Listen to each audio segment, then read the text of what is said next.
বেসনের লাড্ডু বানানোর জন্য প্রথম কিছুটা বেসন ফেটিয়ে সেটাকে তেলের মধ্যে বড়া বড়া করে ছেঁকে নিতে হবে। বড়াগুলো ভাজা হয়ে গেলে উঠিয়ে নেব আর সেগুলোকে খুব ভালোভাবে ঠান্ডা করে কুটি কুটি করে কেটে নেব।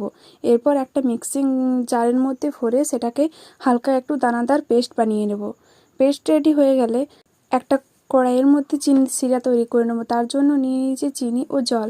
চিনি জলকে খুব ভালোভাবে একসঙ্গে মিশিয়ে নিলাম।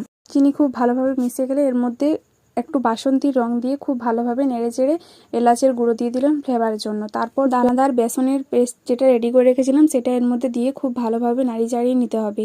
এরপর এর মধ্যে কিছুটা ঘি দিয়ে দিলাম আর ভাজা বাদাম আমি কিছুটা থেতো করে এর মধ্যে মিশিয়ে দিয়েছি। এরপর একটা প্লেটের মধ্যে হালকা একটু ঘি লাগিয়ে হাতের মধ্যেও সেই ঘিটা লাগিয়ে খুব ভালোভাবে গোল গোল করে নিলেই তৈরি হয়ে যাবে আমাদের বেসনের লাড্ডু।